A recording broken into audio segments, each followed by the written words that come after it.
سامعین و ناظرین کرام، السلام علیکم ورحمۃ اللہ وبرکاتہ۔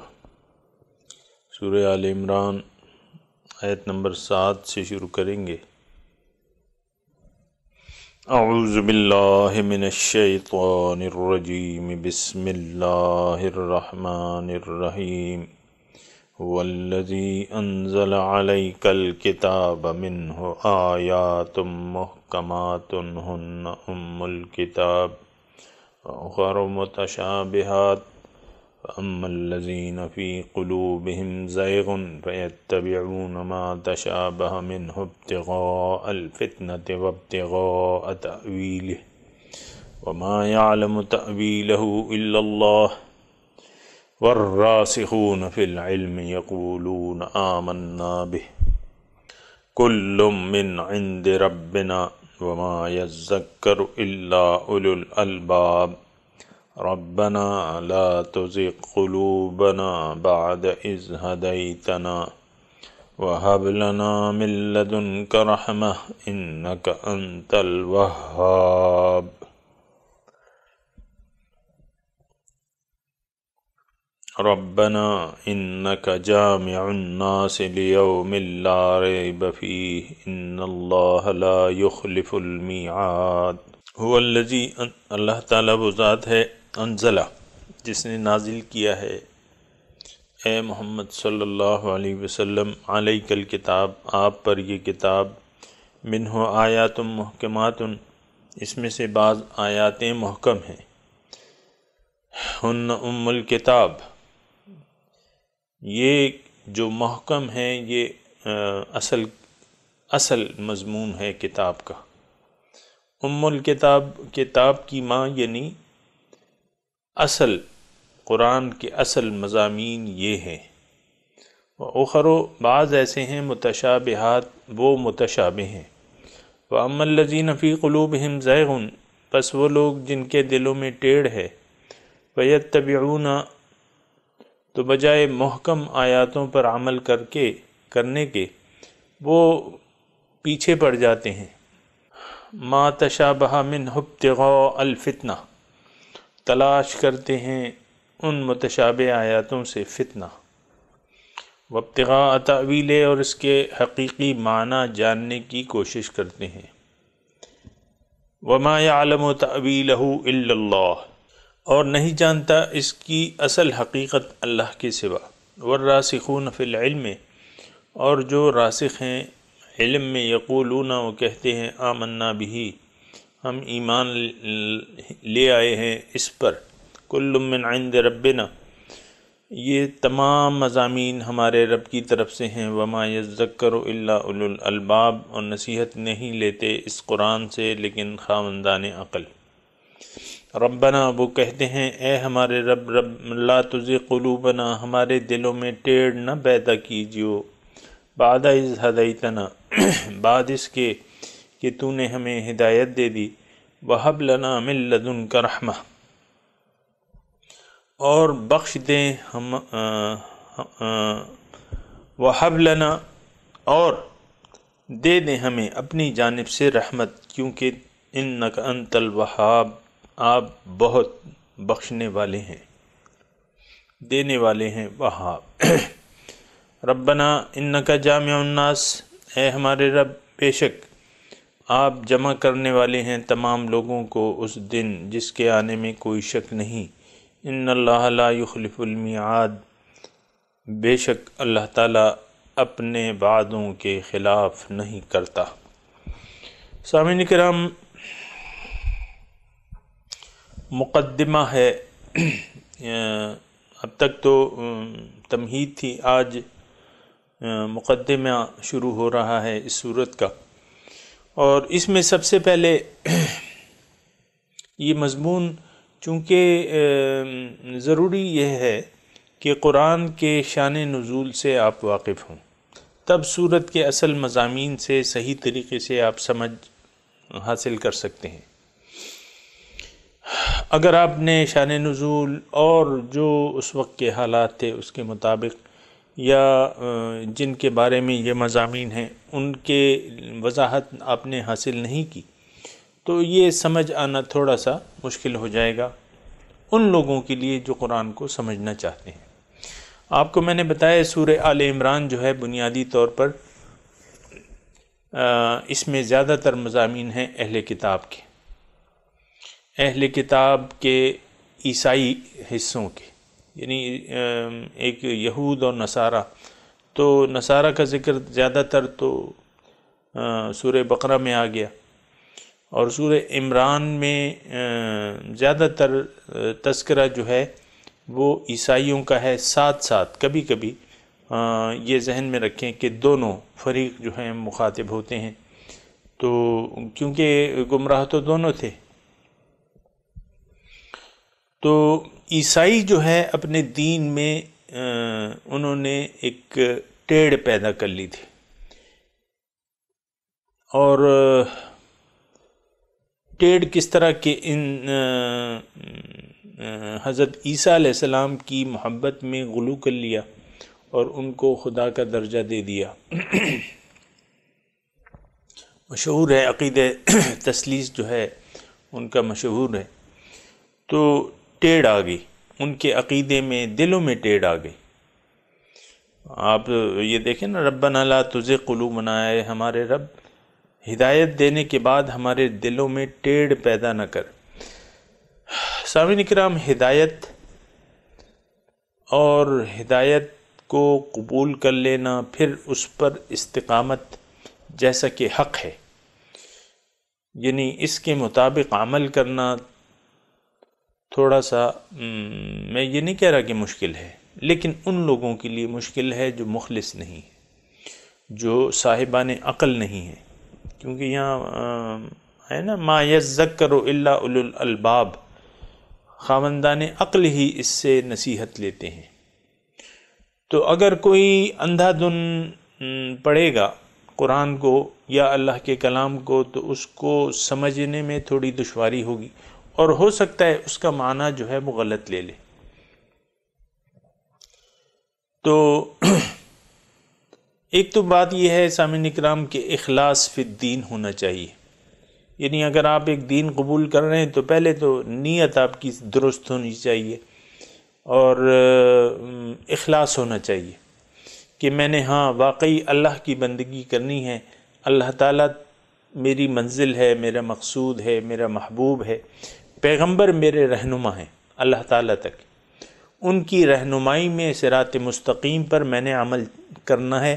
اور یہ سامعین کرام صرف اسلام کی، یعنی صرف ہم مسلمانوں کی بات نہیں ہے، اصل میں تو ایک بات ذہن میں رکھیں کہ تمام دین جو ہے وہ، یعنی شروع سے لے کر آخر تک یہ سارا اسلامی دین تھا، اس میں کوئی نہیں، یعنی تفریق نہیں ہے کہ یہ جو ہے یہ عیسائیت ہے یا یہودیت ہے۔ یہ لوگ تو، ان لوگوں نے پھر خود اپنے لیے کچھ نام رکھ لیے ہیں۔ تو ایک تو اسلام ہے، دین، مقصود ایک ہے، یہ آپ ذہن بالکل کلیئر کر لیں اپنے آپ کو، اپنے ذہن کو۔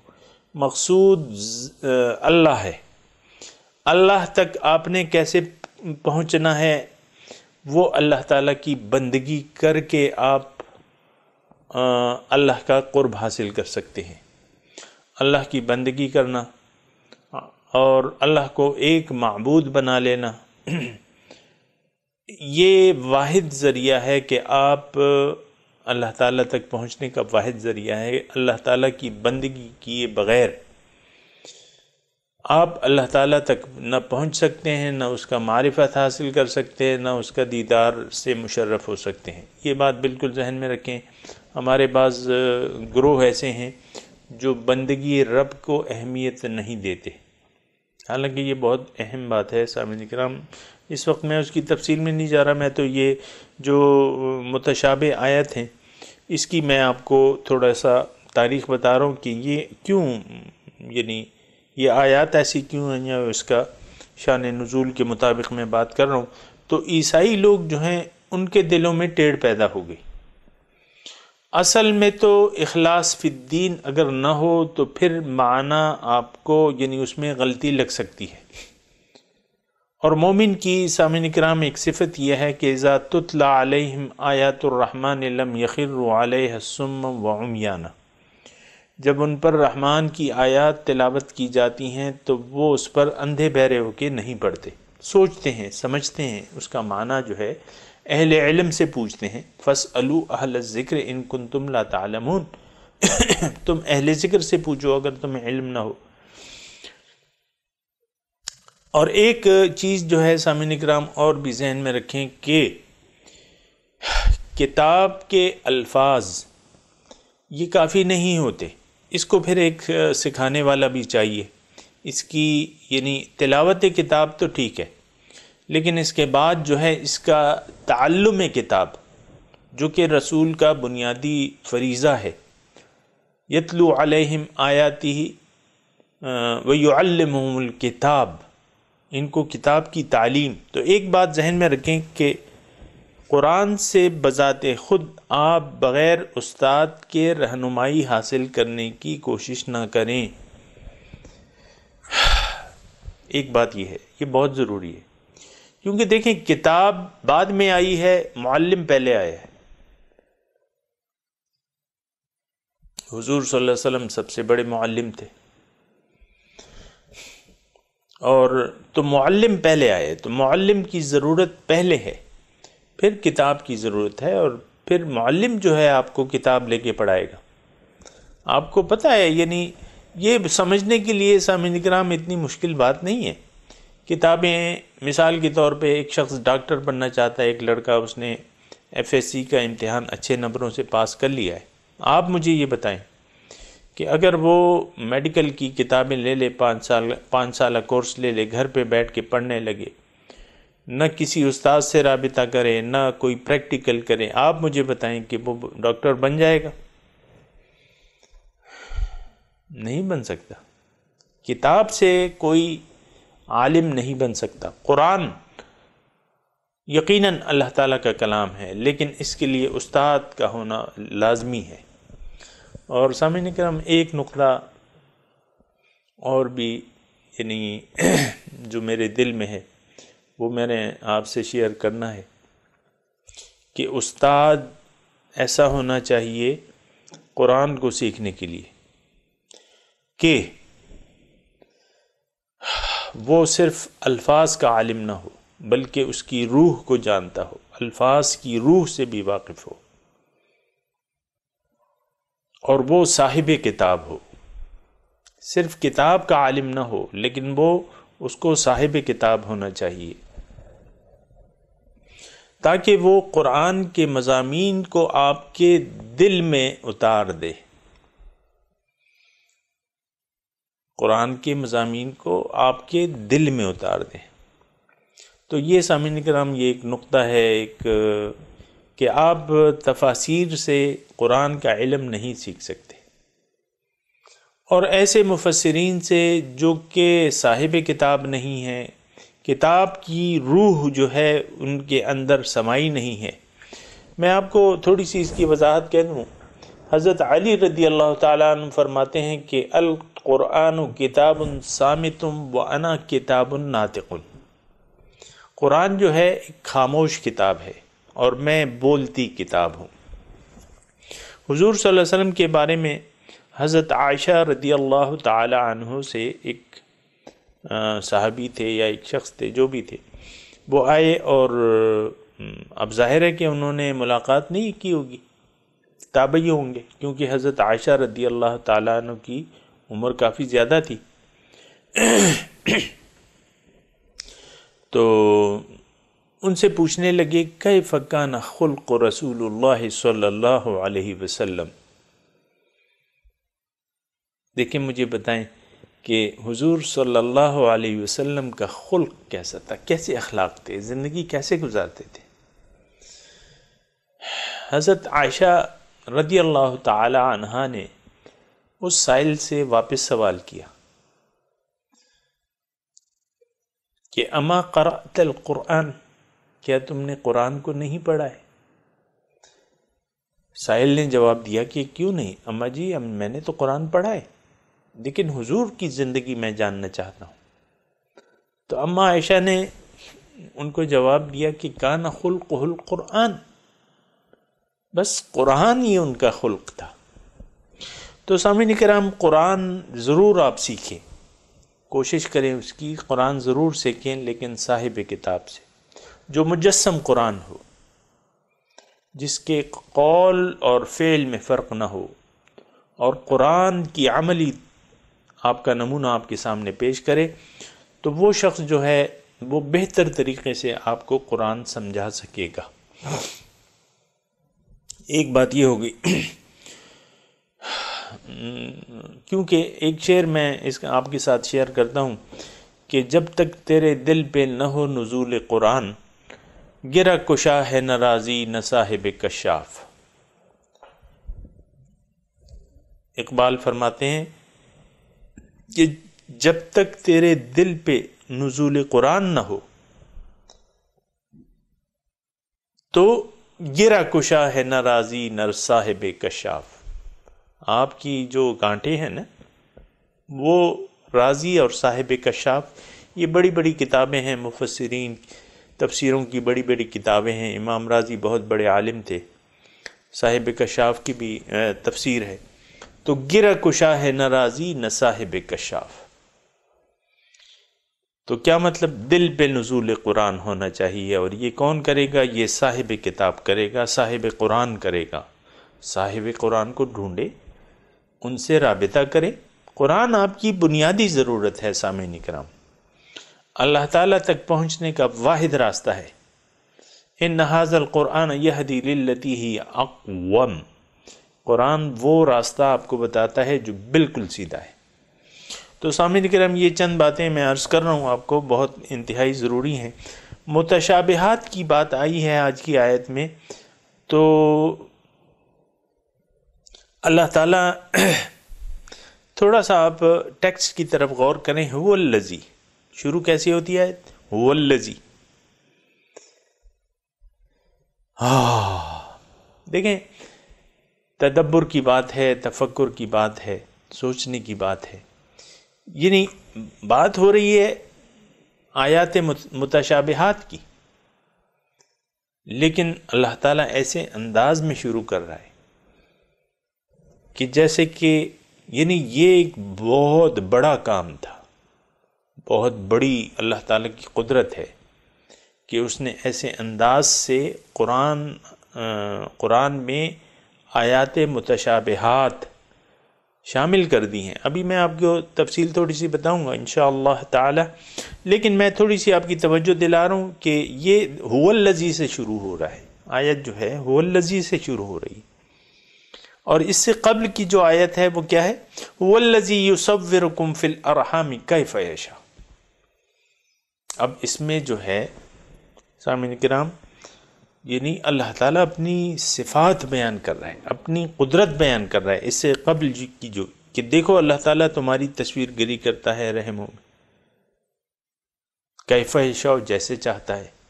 اب یہ آیت جو شروع ہو رہی ہے، هو الذی انزل علیک الکتاب، اللہ وہ ذات ہے جس نے آپ پر کتاب نازل کی، منہ آیات محکمات ہن ام الکتاب وَأُخَرُ متشابہات، اس میں سے بعض جو ہیں وہ اصل کتاب کا اصل ہیں، ام الکتاب کتاب کا اصل ہیں، اور بعض جو ہیں متشابہات ہیں۔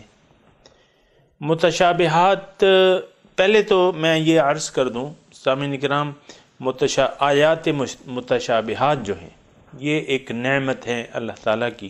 ابھی میں تھوڑی سی کوشش کروں گا وضاحت کرنے کی، لیکن کیوں نعمت کیوں ہے؟ هو الذی، اللہ تعالیٰ کی قدرت، اللہ تعالیٰ وہ ذات ہے، انزل علیک الکتاب، جس نے آپ پر یہ کتاب نازل کی، منہ آیات محکمات ہن ام الکتاب واخر متشابہات، تو اس میں یعنی یہ اللہ تعالیٰ کی قدرت ہے، یہ اللہ تعالیٰ کی نعمت ہے۔ ظاہر ہے کہ قرآن تو نعمت ہے ہی، لیکن اس میں آیات متشابہات جو ہیں اس پہ تھوڑی سی ہم بات کریں گے کہ یہ آیات متشابہات، لیکن اس سے قبل میں ام الکتاب پہ تھوڑی سی بات کروں گا کہ ام الکتاب کا مطلب کہ جس کا معنی بالکل واضح ہے، جس میں دو معنی نہیں ہیں، جس کا ظاہر معنی بالکل واضح ہے، اس میں یعنی مختلف معنی نہیں ہو سکتا، تو وہ اصل کتاب ہے۔ جیسے کہ مثال کے طور پہ ذالک الکتاب لا ریب فیہ ھدی للمتقین الذین یؤمنون بالغیب ویقیمون الصلاۃ ومما رزقناہم ینفقون، یہ اس طرح، تو یہ بالکل واضح ہیں، ام الکتاب ہیں، یہ کتاب کی اصل ہے، یعنی کتاب کی ماں یعنی کتاب کی اصل ہے، ماں جو ہے اصل ہوتی۔ وَأُخَرُ متشابہات، بعض جو ہیں متشابہات ہیں۔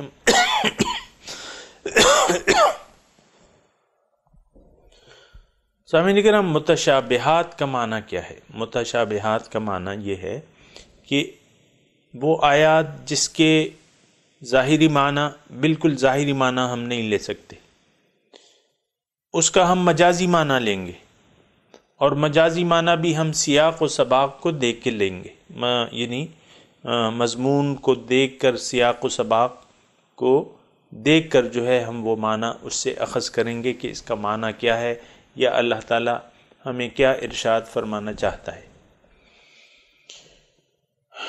متشابہات، میں آپ کو ایک مثال دوں آیات متشابہات کی۔ اللہ تعالی ہر لیس کمثلہ شیء، اللہ تعالیٰ کی طرح کوئی چیز نہیں ہے، کوئی مثال ہی نہیں ہے، کوئی مثال پیش ہو ہی نہیں سکتی اس کی، نہ اس کا جسم ہے، کچھ بھی، یعنی وراء الورا ہے، ہماری سمجھ سے بالا تر ہے اللہ ذات باری تعالیٰ جو ہے۔ لیکن قرآن میں تو اللہ تعالیٰ کے متعلق بات تو ہے نا، اللہ تعالیٰ اپنی رضا بتاتا ہے، احادیث میں ایسی باتیں موجود ہیں۔ مثال کے طور پہ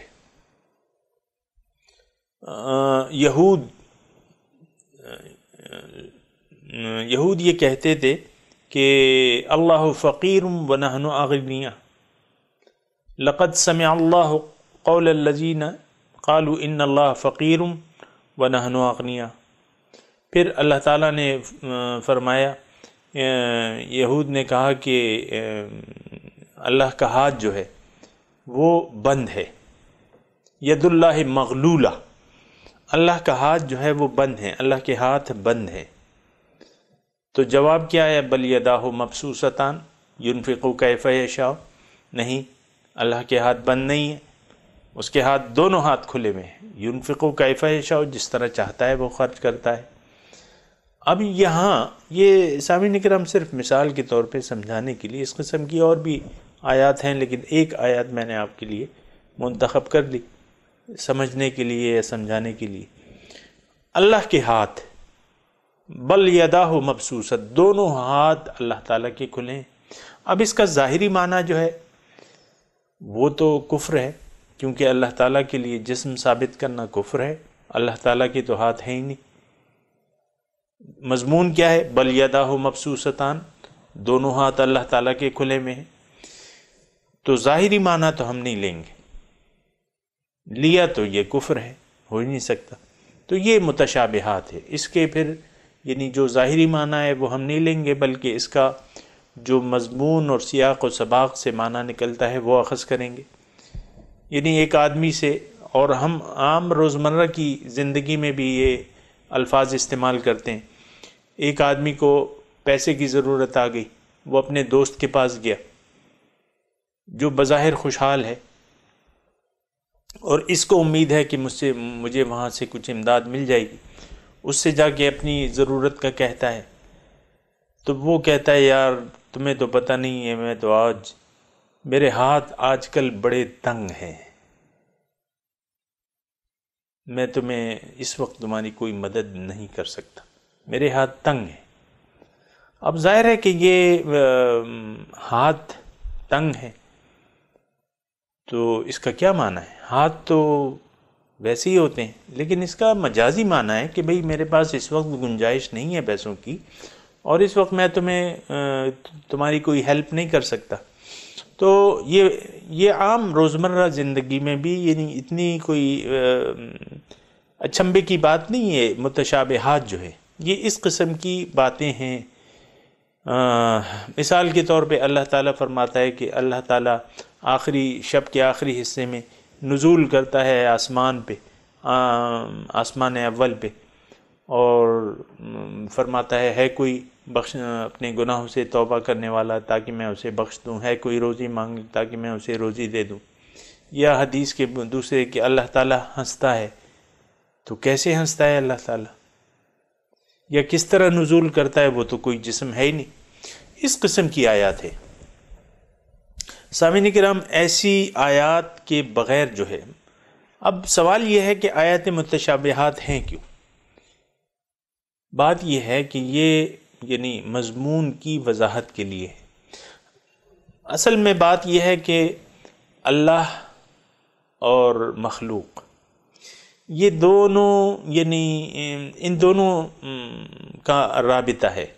مخلوق کو اللہ تعالیٰ نے اپنے لیے پیدا کیا ہے، پھر اپنا راستہ بھی اسے بتایا ہے، اور پھر اسے یعنی مختلف انداز سے، اب یہ ایک ایسی ہستی کا معاملہ ہے کہ ایک ہستی تو ظاہر ہے جو کہ انسان ہے، اس کو تو ہم دیکھ سکتے ہیں، دوسری ہستی تو وراء الورا ہے۔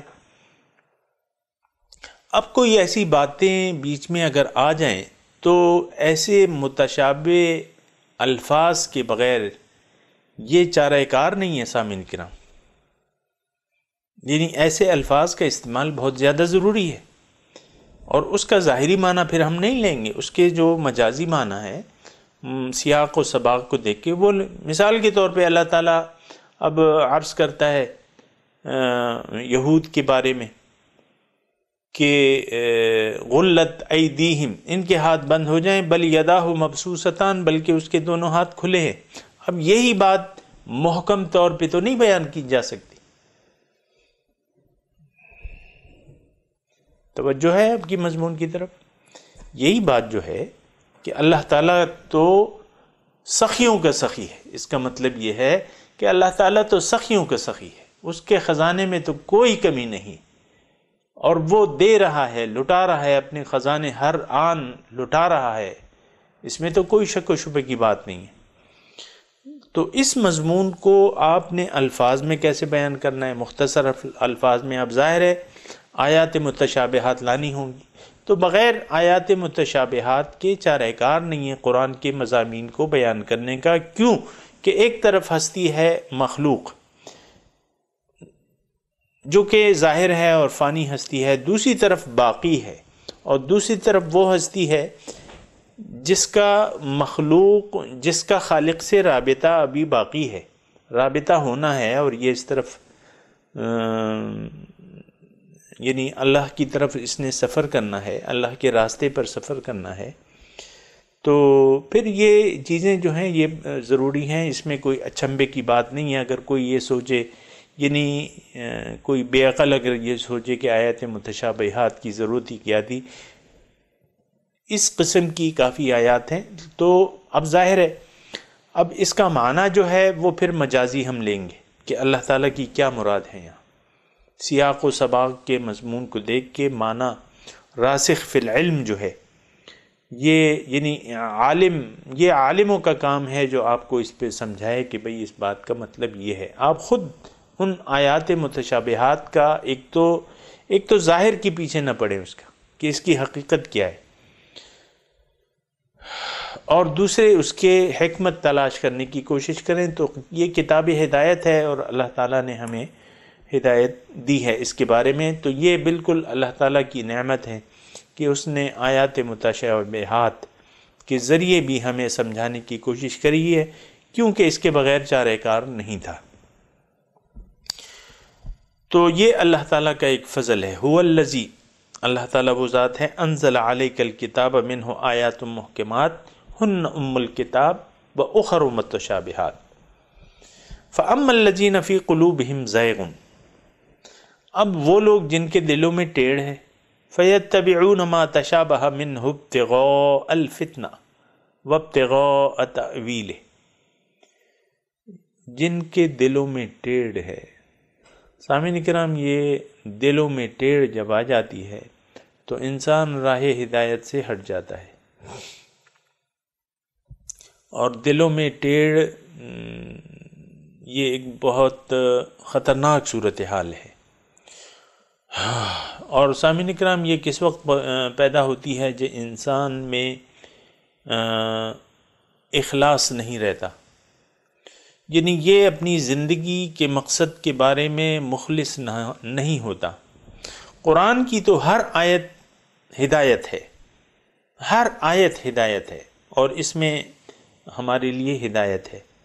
اب یہ ہدایت جو ہے اس کی ضرورت کس کو ہے؟ آپ کو میں نے پہلے بھی اس مضامین میں بتایا کہ اس کی ضرورت صرف طالبان مولا کو ہے۔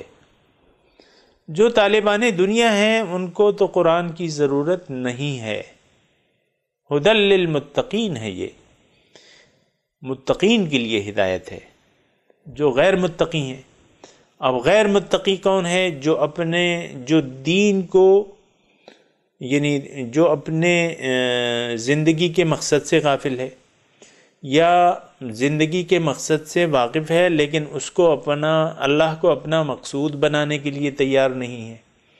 دنیا کی روشنیوں کی چکا چوند نے اس کی آنکھوں کو خیرہ کر دیا ہے، اور اسی کے پیچھے وہ بھاگ رہا ہے۔ سامعین کرام، آج بہت سے لوگوں کی اکثریت یہ ہے کہ جو ظاہر کی چکا چوند سے مرعوب ہو گئے ہیں۔ بعض لوگوں کو اللہ تعالیٰ نے حسن دے دیا ہے، مثال کے طور پہ عرض کر رہا ہوں، تو وہ اپنے حسن کے غرور میں ہیں۔ ان میں مرد بھی ہو سکتے ہیں، عورتیں بھی ہو سکتی ہیں، اور جو حسین نہیں ہیں وہ اپنے آپ کو حسین بنانے کی کوشش کرتے ہیں حتی المقدور۔ میں وضاحت میں اس کی نہیں جاتا۔ تو یعنی ظاہر کے دھوکے میں جو لوگ پڑ جاتے ہیں نا، اب اصل تو بات یہی ہے کہ ظاہر کے اگر آپ دھوکے میں پڑ گئے تو سب سے پہلے تو آپ نے اپنی شخصیت کو سنوارنا شروع کر دیں گے آپ۔ اچھا، پھر اپنے ظاہر، آپ کے ارد گرد جو ظاہر ہے اس کی طرف آپ متوجہ ہوں گے، اور پھر آپ کی جو ضروریات ہیں وہ ضروریات اتنی زیادہ آپ اس میں انوالو ہو جائیں گے کہ اس کے ہونے پر خوش ہوں گے، نہ ہونے پر ناخوش ہوں گے۔ یہ بھی جو ظاہر کے دھوکے میں پڑ جاتے ہیں نا، وہ پھر افسوس کرتے ہیں، لیکن مومن جو ہے اس کو افسوس نہیں ہوتا۔ لِكَيْ لَا تَأْسَوْا عَلَى مَا فَاتَكُمْ وَلَا تَفْرَحُوا عَلَى مَا آتَاكُمْ إِنَّ ذَلِكَ فِي کتاب۔ اللہ تعالیٰ فرماتا ہے، ہمیں سمجھا رہا ہے کہ جو چیز ہونی ہوتی ہے وہ ہو جاتی ہے، اور اللہ تعالیٰ فرما رہا ہے کہ یہ میں اس لیے آپ کو بتا رہا ہوں کہ لِكَيْ لَا تَأْسَوْا عَلَى مَا فَاتَكُمْ، جو تم سے چیز فوت ہو جائے، چلی جائے، آپ کا مال نقصان ہو جائے، چوری ہو جائے، ڈکیتی ہو جائے، آپ کی جانی نقصان ہو جائے، مختلف نقصانات آ سکتے ہیں۔ وَلَنَبْلُوَنَّكُمْ بِشَيْءٍ مِّنَ الْخَوْفِ وَالْجُوعِ وَنَقْصٍ مِّنَ الْأَمْوَالِ وَالْأَنفُسِ وَالثَّمَرَاتِ، مختلف نقصان آ سکتے ہیں۔ لِكَيْ لَا تَأْسَوْا عَلَى مَا فَاتَكُمْ، تاکہ تم افسوس نہ کرو جو تم سے فوت ہو جائے۔ وَلَا تَفْرَحُوا عَلَى مَا آتَاكُمْ، اور تم خوش بھی نہ ہو جو تمہیں حاصل ہو جائے، جو نعمتیں تمہیں حاصل ہو جائیں تم اس پہ خوش نہ ہو۔ سامعین کرام، یہ مقام حاصل کرنا چاہیے، اور بغیر اس کے جو ہے یہ یعنی انسان کے ایمان کا معیار یہی ہے کہ وہ دنیا کے نہ آنے پر افسوس، یعنی دنیا کے فوت ہونے پر نہ افسوس کرے، نہ آنے پر خوشی محسوس کرے۔ تو یہ اس کا مطلب وہ ہے۔ اب یہ میں آپ کو بات کر رہا تھا فَأَمَّا الَّذِينَ فِي قُلُوبِهِمْ زَيْغٌ، زیغ کی بات کر رہا تھا، دلوں میں ٹیڑھ۔ تو سامعین کرام، بہت سے دلوں میں ٹیڑھ موجود ہے، لیکن وہ لوگ جانتے نہیں اس چیز کو، نہ اس کی کوئی پرواہ ہے۔ لیکن یہ ایک ایسی بیماری ہے سامعین کرام جو لگ جاتی ہے، اور بہت جلدی لگ جاتی ہے، اور بہت سی سمجھ میں جو اہل نظر ہیں وہ دیکھتے ہیں کہ جن لوگوں کے دلوں میں ٹیڑھ ہے تو وہ دیکھتے ہیں اہل نظر جو ہے، لیکن یہ سمجھنا ذرا مشکل نہیں ہے۔ میں آپ کو ایک بات بتا دوں، آپ خود بھی سمجھ سکتے ہیں۔ کس طرح؟ کہ ایک آدمی کے رہن سہن اور اس کی باتوں کو دیکھیں. اگر وہ طالب دنیا ہے تو بس وہ دنیا ہی کی باتیں آپ سے کرے گا. دنیا، یہ پیسے آئے پیسے گئے، یہ مکان، یہ کاریں، یہ کاروبار. آپ دیکھیں نا، میں اکثر دیکھتا ہوں جب کسی وہ محفل بنتی ہے، مثال کے طور پہ شادی پہ کوئی، میں اپنے تجربات بیان کر رہا ہوں سامعین کرام، آپ کے اپنے تجربات ہوں گے. شادی پہ 2-4 دوست اکٹھے ہو گئے جو پہلے نہیں ہوئے تھے، کاروباری دوست ہیں، اور سارے لوگ جو ہیں بس بیٹھ گئے. چونکہ مقصود تو دنیا ہی ہے تو وہی دنیا کی باتیں چھڑ گئیں. اللہ اکبر. کہ کاروبار ایسا ہے اور بجلی نے ناک میں دم کر دیا ہے، اور لوڈ شیڈنگ ہے، اور چیزیں، ڈالر مہنگا ہو گیا ہے، چیزیں مہنگی ہو گئی ہیں، سیل کم ہو گئی ہے، اور مندہ ہے، اور یہ دیکھیں ہر ایک شخص جو ہے، کوئی آدمی آپ کو خوش نہیں ملے گا. بہت سی ایسی محفلیں، کوئی آپ کو خوش نہیں ملے گا، بلکہ وہ مزید کی جستجو میں ہوگا. بہرحال یہ میں صرف آپ کو بات بتا رہا ہوں، یہ دلوں کی ٹیڑھ کی علامت ہے. اگر کسی شخص کے آپ پاس بیٹھیں اور وہ ساری گفتگو آپ سے ظاہر باطن کی کوئی بات ہی نہ کرے، اللہ کی کوئی بات ہی نہ کرے، رسول کی کوئی بات ہی نہ کرے، قرآن کی کوئی بات ہی نہ کرے، یہ دل کے ٹیڑھے ہونے کی علامت ہے. اور سامعین کرام، یہ نہیں ہے کہ بس دل ٹیڑھا ہو گیا تو وہ پھر سیدھا نہیں ہو سکتا. نہیں، اللہ تعالیٰ نے ہمیں مہلت دی ہے، وقت دی ہے، اور قوتیں دی ہیں. انسان اگر سمجھ جائے، عقل سے کام لے، جیسا کہ حضور صلی اللہ علیہ وسلم فرماتے ہیں کہ ہوشیار شخص وہ ہے تم میں سے من دان نفسہ وعمل لما بعد الموت، جو اپنے نفس کو قابو میں رکھے اور عمل کرے اس زندگی کے لیے جو موت کے بعد ہوگی. اور جو اپنے نفس کی خواہشات پہ عمل کرے تو بے وقوف ہے. حضور فرماتے ہیں والعاجز من اتبع ہواہ وتمنى علی اللہ. بے وقوف ہے، او کما قال، بے وقوف ہے وہ شخص جو خواہشات نفس کے مطابق زندگی گزار رہا ہے، لیکن اس کے باوجود وہ تمنا کر رہا ہے اللہ سے کہ اللہ تعالیٰ مجھے بخش دے گا. اور سامعین کرام، بہت سے آج کل لوگ ایسے ہیں جو توقع رکھتے ہیں شفاعت کی، حضور کی شفاعت کی توقع. یعنی وہ لوگ ہیں جو لم یرید الا الحیات الدنیا، دنیا کے علاوہ ان کا کوئی مقصود نہیں ہے. ایسے لوگ بھی شفاعت کی، یعنی اپنے خواب و خیال میں انہوں نے جنت میں محل اپنے لیے ریزرو کر لیا ہے کہ ٹھیک ہے 2-4 دن جو ہے دوزخ میں گزار کے ہم وہ محل میں جائیں گے انشاءاللہ. تو یہ دلوں کی ٹیڑھ کی علامت ہے. میں صرف یہ باتیں اس لیے کر رہا ہوں کہ یہ بڑی خطرناک بیماری ہے. دلوں میں ٹیڑھ آ جاتا ہے، اور وہ آپ کو میں نے یہ بھی بتایا کہ اگر انسان کا مقصود و مطلوب و محبوب اللہ نہ ہو تو ٹیڑھ آ جاتی ہے اس کے دل میں. تو فَأَمَّا الَّذِينَ فِي قُلُوبِهِمْ زَيْغٌ، اب ظاہر ہے کہ ایسے الفاظ ایسے لوگ اس معاشرے میں بھی موجود تھے، اور اس معاشرے میں بھی موجود ہیں، اور ہر معاشرے میں موجود ہوتے ہیں، ایسی کوئی بات نہیں ہے. تو جو لوگ جن کے دلوں میں ٹیڑھ ہے فَيَتَّبِعُونَ مَا تَشَابَهَ مِنْهُ، تو وہ پیروی کرتے ہیں، وہ جو متشابہ آیات ہیں ان کے پیچھے پڑ جاتے ہیں. مقصد کیا ہوتا ہے؟ مقصد ہدایت نہیں ہوتی، کیونکہ ہدایت سے تو آلریڈی وہ انحراف کر چکے ہیں اللہ کے راستے سے. اب صرف اعتراض کے لیے وہ اعتراض کرتے ہیں. ابتغاء الفتنہ، یعنی فتنے کی تلاش میں، وابتغاء تعویلہ، اور اس کا اصل جاننے کی کوشش کرتے ہیں کہ اس کی حقیقت کیا ہے، اس آیت کا مطلب کیا ہے. وما يعلم تأویلہ الا اللہ، حالانکہ اس کی جو اصل حقیقت ہے اللہ کے سوا تو کوئی بھی نہیں جانتا.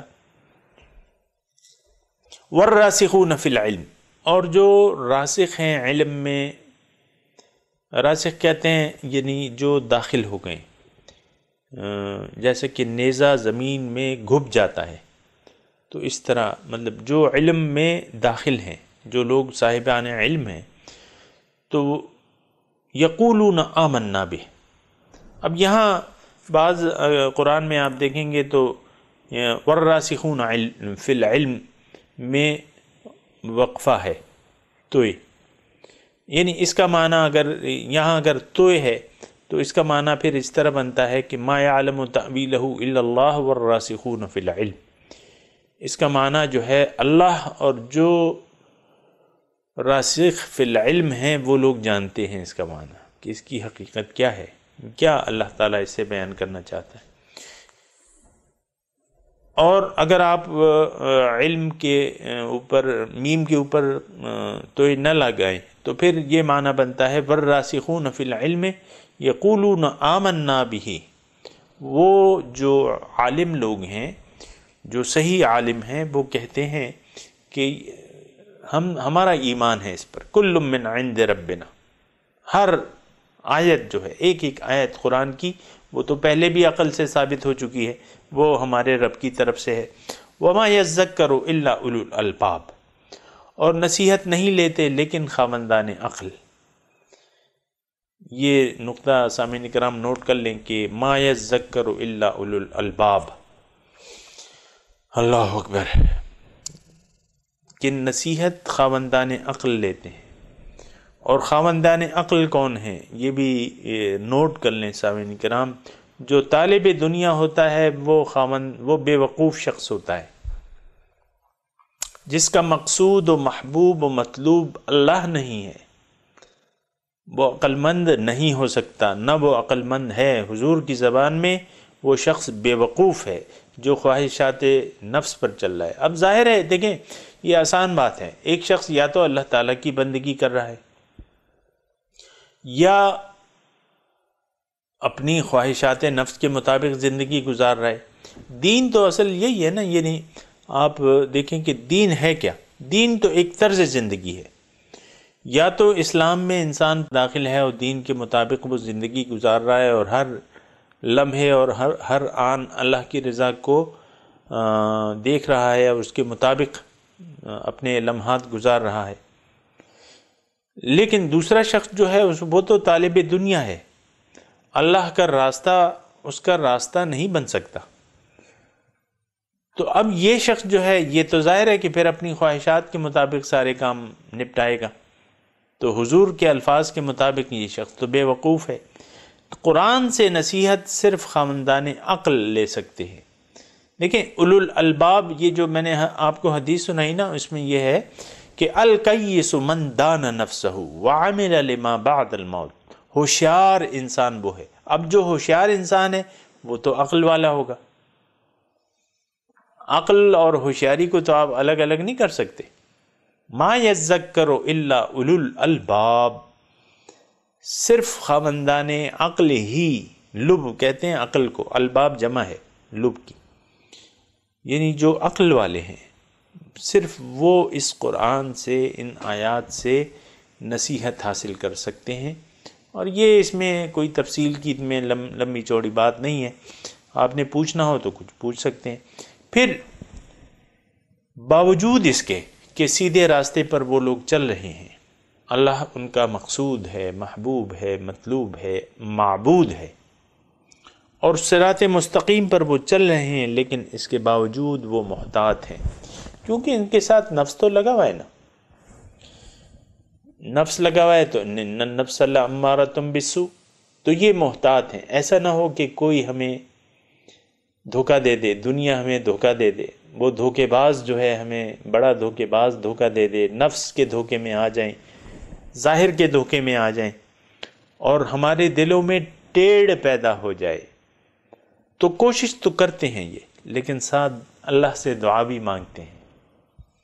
دیکھیں یہ ایک صحیح طریقہ ہے. بعض لوگ عمل نہیں کرتے، صرف دعاؤں پہ جیتے ہیں، لوگوں سے دعاؤں کی درخواست کرتے ہیں، خود بھی لمبی چوڑی دعائیں کرتے ہیں، لیکن عمل کے معاملے میں صفر ہے. ایسی نہیں ہوتی دعا کی قبولیت، ایسے نہیں ہوتی. ٹھیک ہے، یہ آپ نوٹ کر لیں. پہلے عمل، ارادہ، پہلے ارادہ، پھر اس پر عمل، اور پھر اس کے بعد دعا. یہ طریقہ کار ہے.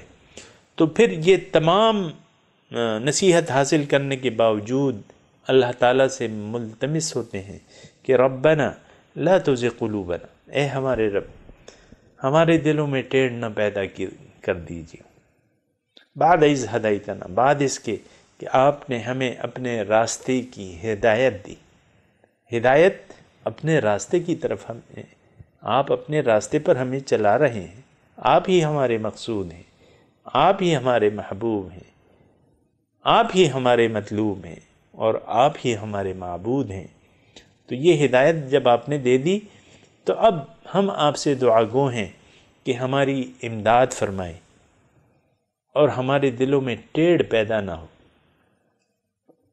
وَهَبْ لَنَا مِن لَّدُنْكَ رَحْمَةً، اور تیری رحمت کے بغیر تو یہ ہو نہیں سکتا۔ اللہ کی رحمت کے بغیر کوئی کام بھی نہیں ہو سکتا۔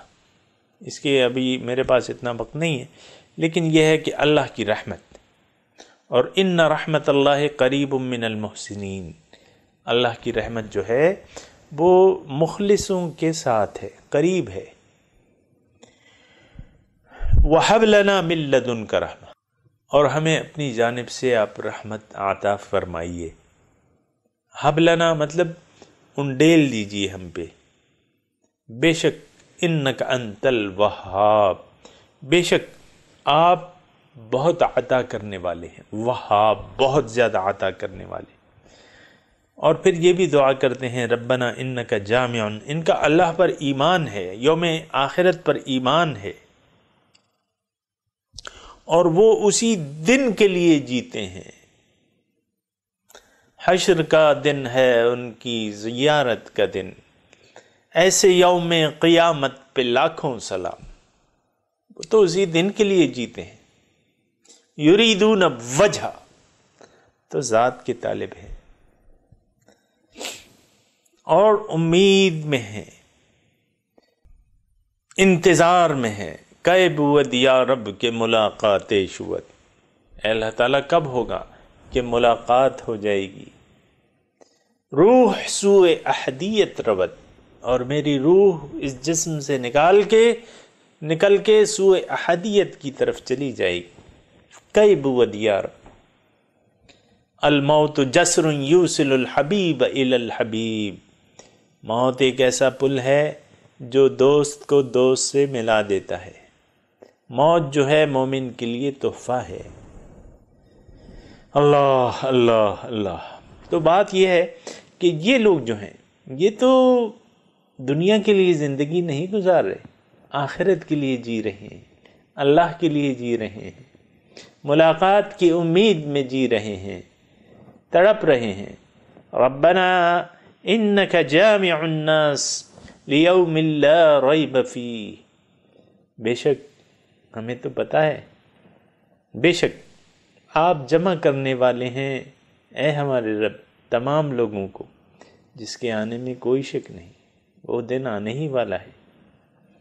ان اللہ لا یخلف المیعاد، بے شک اللہ تعالیٰ اپنے وعدوں کے خلاف نہیں کرتا، یعنی ان کو پوری پوری امید ہے، اور یہ اسی مقصد کے لیے جی رہے ہیں، اللہ کے لیے جی رہے ہیں۔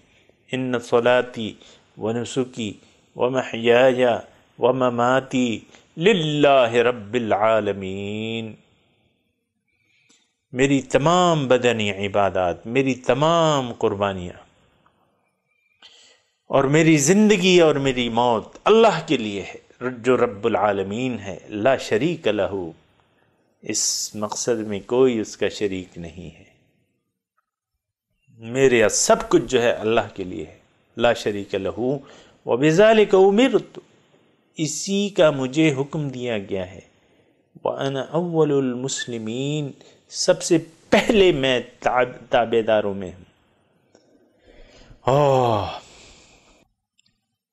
ان اللہ لا یخلف المیعاد، بے شک اللہ تعالیٰ اپنے وعدے کے خلاف نہیں کرتا۔